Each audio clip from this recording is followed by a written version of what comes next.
Welcome to the deep dive. We're here to explore fascinating topics and really pull out the key insights for you. And today, we're focusing on something super vital: language, your language. But hey, before we jump in, just a quick heads up. If you want more great ways to boost your everyday English, you absolutely have to check out the Daily Colloquial English YouTube channel. Seriously, subscribe, tell your friends. It's packed with useful stuff to help everyone communicate better. Okay, all right, let's get to it.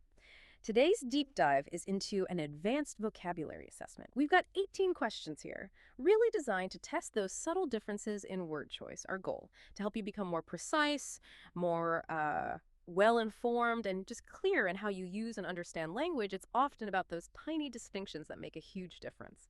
That's so true. It's not just about knowing definitions, is it? It's about understanding that words that seem similar often have, well, totally distinct meanings or grammatical roles. Getting the exact right word isn't just showing off. It's about making sure your message lands perfectly, avoiding confusion. Honestly, one slightly wrong word can sometimes twist the whole meaning, even legally. So yeah, we'll dig into those powerful little differences. Absolutely. So, mission clear. We'll tackle these 18 questions one by one. We'll look at the options, see where they fit, and figure out why one word works better than the other. Ready to sharpen that vocabulary? Let's start with number one. She spoke in a coherent, cohesive manner, connecting her points clearly. What are your thoughts on this one? Okay, so here, the difference is really about what aspect we're focusing on. Coherent, that's about logic, clarity. Do the ideas make sense? Can you follow them easily? Cohesive, on the other hand, is more about how things stick together, like structurally or thematically. Unity. Since the sentence mentions connecting your points clearly, emphasizing that logical flow and understanding, well, coherent is the one.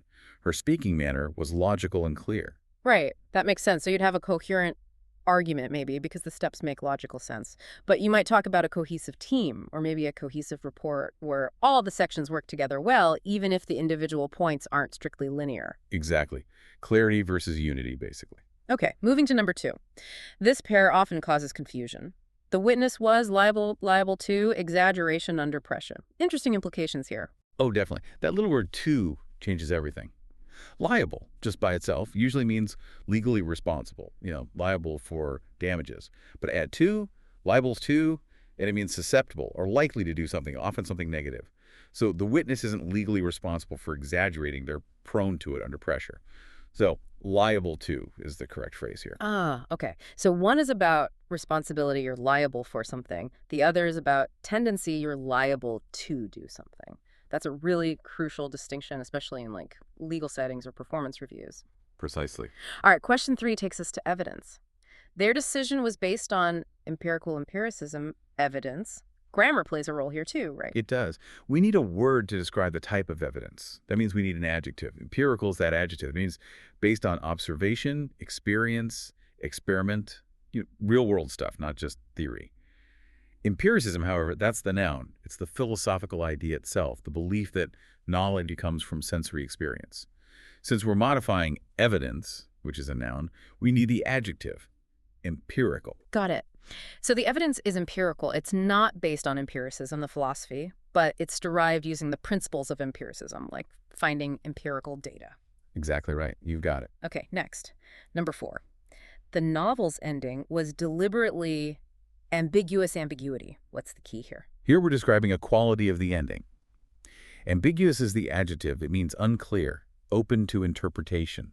Ambiguity is the noun. It is that quality of being unclear, the uncertainty itself. So to describe the ending, we need the adjective. The ending was ambiguous. Right. And sometimes those ambiguous endings are the best, aren't they? They make you think.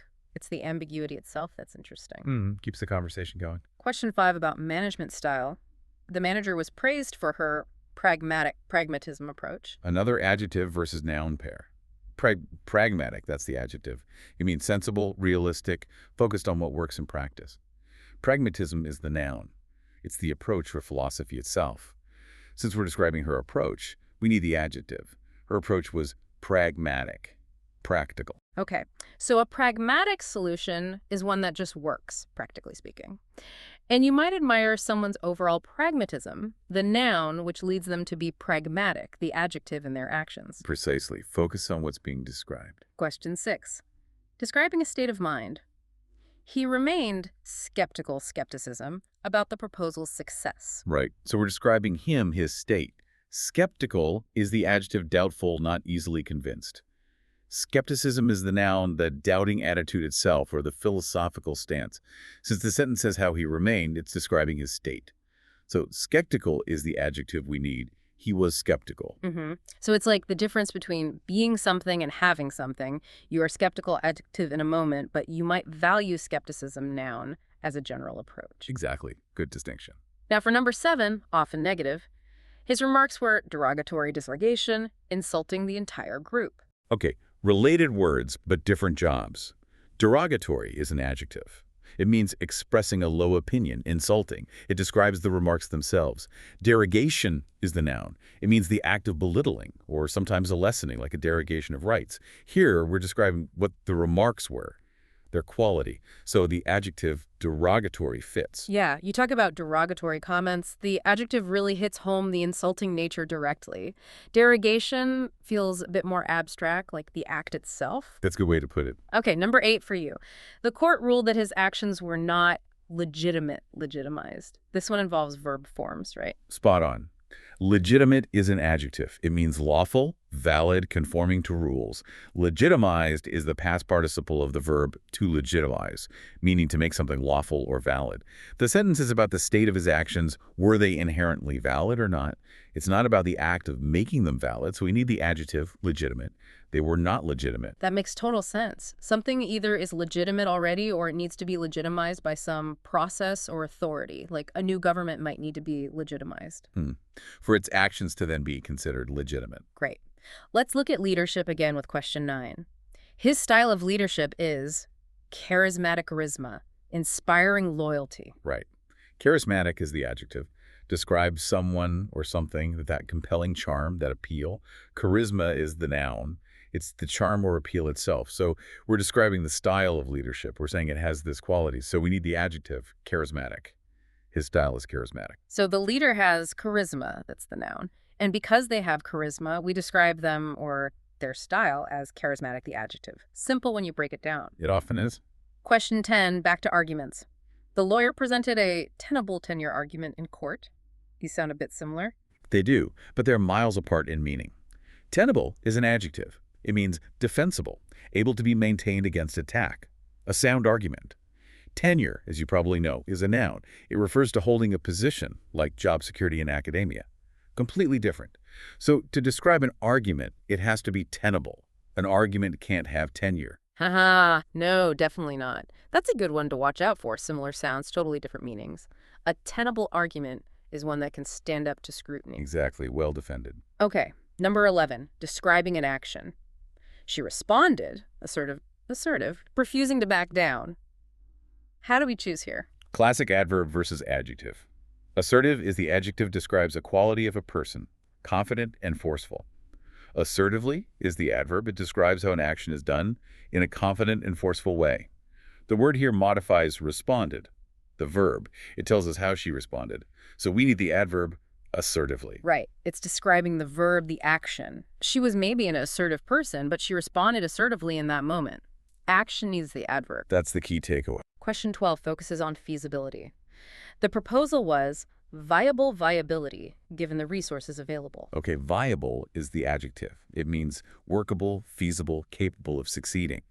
Viability is the noun form. It's the capability itself, the potential to work or survive. Here, we're describing the proposal. Its characteristic, is it workable? So we need the adjective. Viable.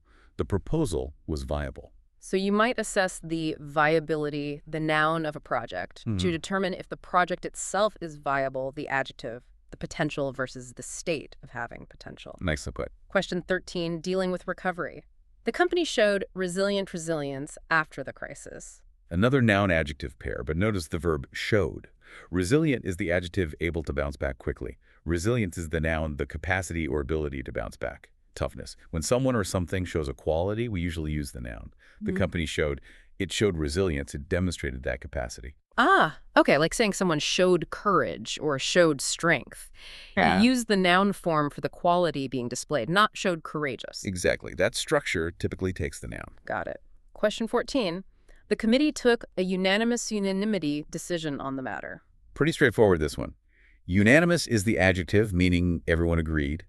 Unanimity is the noun, the state of complete agreement. We're describing the decision. What kind of decision? An agreed upon one. So the adjective unanimous is correct. A unanimous decision, everyone on board. You could feel the unanimity in the room, perhaps. That's how they relate. Okay, 15 gets serious. He was accused of manipulation of the evidence. Right. Manipulation here is the noun. It's the act of manipulating, often dishonestly.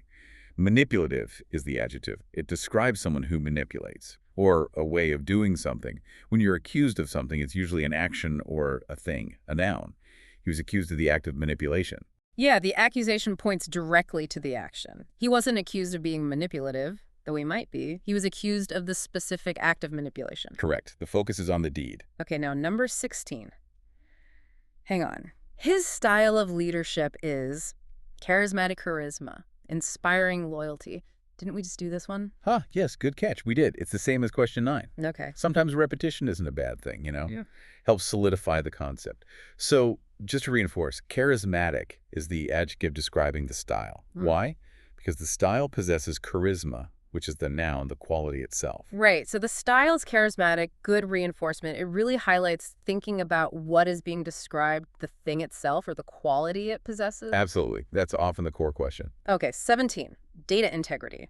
The journalist questioned the integrity and integral of the data provided. Crucial one today. Very crucial. Integrity is a noun.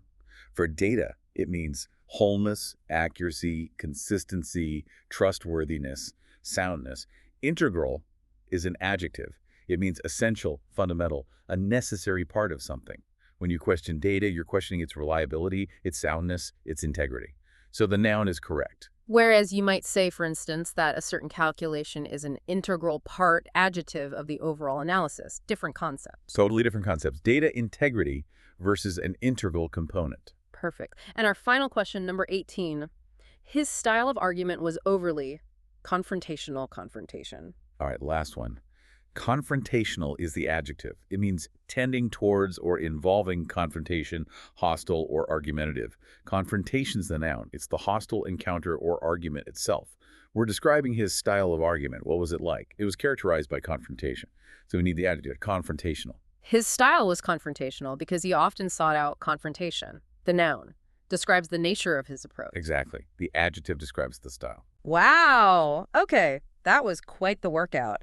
18 pairs of often confused words. We've really unpacked some subtle but really important distinctions there. Hopefully for you listening, this helps sharpen your own communication, makes your writing clearer, and just generally makes you a more, savvy reader and listener. I think it absolutely does. And maybe a final thought to leave you with. Knowing these subtle differences, the real power of each word, it doesn't just let you understand things better. It lets you shape your own message much more strategically. Yeah. And just as importantly, it helps you critically see the subtle ways language is used by others to influence or persuade. So the question becomes, how might mastering this kind of precision actually change how you interact with the world with all the information flying around? That's a fantastic question to ponder, something to really think about. Thank you so much for joining us on this deep dive today. We hope you feel a bit more empowered in your language use. Until next time.